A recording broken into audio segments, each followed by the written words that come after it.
Welcome back to another episode of Rock Boys Football. Mike Norvell, Florida State, continuing to work their way through spring practice. Held a scrimmage on Saturday afternoon. We talked a little bit on Saturday, I believe, about some of the scrimmage buzz, you might say, guys that might be starting to separate themselves during spring practice.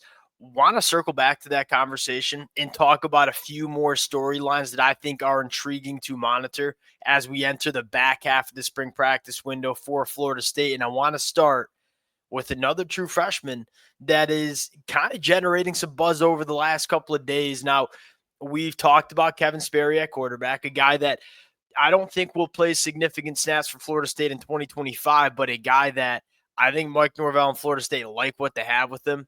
Then we talked about tight end Chase Lofton, who's another guy that I would be surprised if he plays significant snaps for Florida State immediately in 2025, because that frame is probably still needs a little bit more development as an inline blocker before he's ready to play at the college football level. Big, long athlete that can get open over the middle of the field.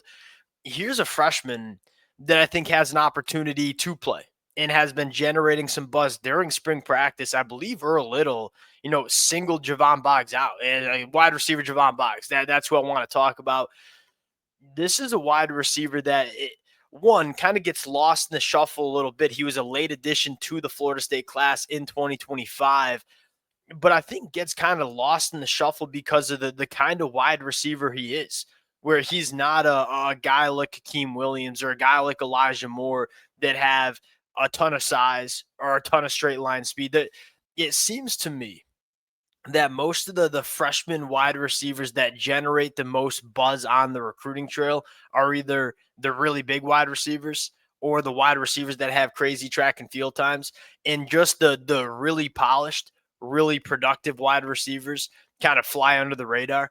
That's what Jayvon Boggs is. This is a guy that's not going to wow you with his size, although he has a nice frame at 6'1", 200 pounds. He's not going to wow you with the off-season track and field times. But when you turn on the film, one, he's been extremely productive at the high school ranks, I believe kind of pushing on 3,000 receiving yards during his high school career. But more importantly, you turn on the film and say, that is a very polished wide receiver that is a natural pass catcher and knows how to get open. The tempo on his routes, really impressive, really smooth mover. This is a little bit of a different kind of flavor than the wide receivers that Florida State has brought in the last couple of years. You look at guys like Elijah Moore, you look at guys like Hakeem Williams, the guys that stand out because of the frame that they bring to the table. Well, the ceiling's super high for both of those wide receivers, and you've been hearing some good things from both of them as spring practice has played out. But as pure football players, there was some development that I think needs to take place to both of those guys, where you look at Jayvon Boggs and say, one, he's got the frame to play early. 6'1", 200 pounds, that is plenty to play in the ACC in 2025. But more importantly, he's a wide receiver that knows what he's doing on the football field. He's a further along as a football player than a lot of the wide receivers that Florida State has bet on coming out of high school. That's what intrigues me the most, because one of the conversations that we've been having around Florida State is, hey, Deuce Robinson, Squirrel White, we know those are the top two wide receivers for Florida State going into 2025. Who's going to be pass catcher 3? Who's going to be pass catcher 4? We've talked about Elijah Moore.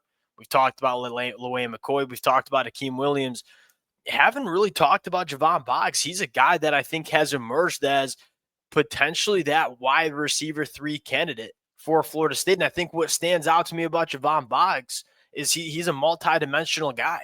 And he can go create separation, those short intermediate route trees. He can work vertically downfield versus, guys like Elijah Moore and Hakeem Williams, who I want to be very clear. This is not an anti-Elijah Moore, Hakeem Williams episode, you might say. I was a huge fan of Elijah Moore coming out of high school a year ago. But they're a little bit more one-dimensional right now. They're big, long wide receivers that want to work vertically down the field. What I mean to say is Jayvon Boggs is a little bit easier to get involved in this Florida State offense because there's a lot of things he can do at a pretty high level coming in as a true freshman. Really fascinating storyline to emerge. And again, the tricky part is with these freshman guys coming in early enrollees, Can you stay consistent throughout spring practice? Can you have a consistent summer workout period? And then can you remain consistent through fall camp? Consistency is key. These guys are talented enough to play football early. Do you know what you're doing well enough to get on the football field? That's kind of what you got to show through spring practice and fall camp. Jayvon Boggs added to the list as a name that I think could pleasantly surprise Florida State fans in 2025. Want to talk about some other rumblings that we've heard coming out of this program before we do. And as always, the Florida State fans, appreciate you guys. It really has been a blast talking this team. A lot of moving parts, coaching staff, personnel. It's really hard to understand what to expect from Florida State in 2025, but I'll say it's been a blast talking, and the amount of support the Florida State fans have shown the boys has been amazing. Appreciate you guys. If y'all do enjoy the content, consider subscribing to the channel. Without further ado, let's get into it. And I want to start with an overall take that I've kind of thought about regarding this Florida State offense. And you've heard two things largely coming from Tommy Castellanos. Number one, he's a spark plug. He's a guy that can make things happen that a lot of other quarterbacks across the country can't. We've seen that. Florida State fans have seen that firsthand when he was playing for Boston College. We've seen that from Tommy Castellanos during his college football career. I think that was part of the reason Mike Norvell brought him to Florida State. You had a quarterback in DJU last year that really struggled to be a playmaker. He was just not that good of a quarterback. But number two, I think one of the frustrating things was you went from Jordan Travis, who was a really good playmaker, difference maker, getting outside the pocket, to a guy like DJU who really couldn't create.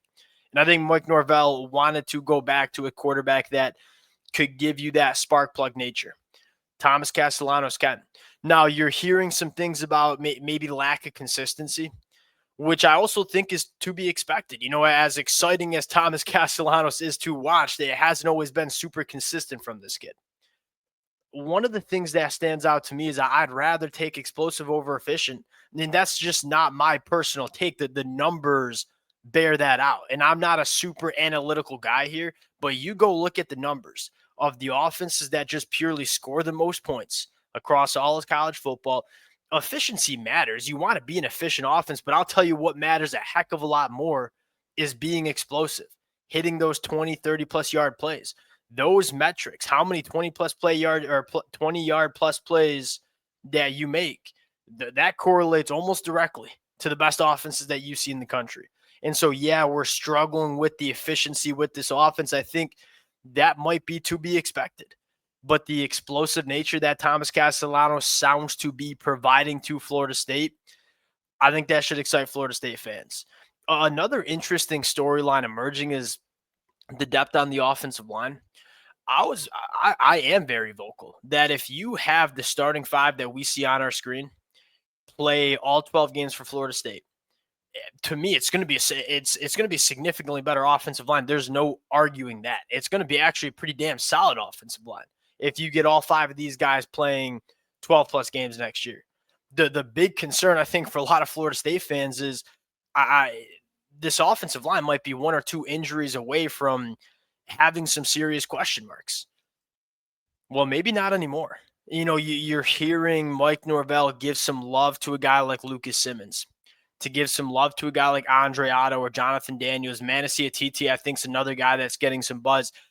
That might be the biggest storyline in terms of, hey, is Mike Norvell going to make it at Florida State? I want to see development from some of these young offensive linemen. You bring in Herb Hand, who I have a lot of respect for. Now it's like we got to get some juice from these year 2, year 3 offensive linemen. And if you get that, the confidence that I have in Mike Norvell kind of getting himself out of this pickle that he's built at Florida State, I think it goes up. But we got to start seeing some development specifically from the young offensive linemen on this roster. And I think it's going to be crucial for Florida State in 2025. Going into spring practice, 1 or 2 injuries to this offensive line, we had question marks. Maybe those question marks are getting melted away a little bit.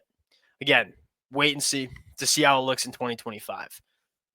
Going to the defensive side of the football real quick, some defensive standouts. I just want to highlight a few. Number one, the biggest storyline for me is the depth that I think we're developing on the defensive line. It's a really deep unit of a lot of versatile guys that I think are going to play. Florida State probably feels good about 9, 10, maybe 11 defensive linemen that they can play. Now, where's the upside coming from? You're probably looking at Daryl Jackson. You're probably looking at James Williams. You might be looking at true freshman Kevin Wynn. You might be looking at Jack linebacker Amari Williams. That's where the upside is going to come from. But from a pure depth standpoint, Florida State's in a better spot. That continues to be the thing that gives me the most amount of confidence. The number two, the two players that are generating the most buzz. Number one, you got a guy in Elijah Herring at linebacker, which I think is huge. I mean, that was a massive question mark. It was a problem for Florida State in 2024. I don't think Elijah Herring is going to be an All-American, first-team All-American. But can he be a reliable linebacker that's going to fit the run the way you need to, is going to get the defensive calls onto the football field the way you need to? We just need more consistency from that position in 2025. And I think Elijah Herring can give you that floor, give you that consistency that Florida State needs.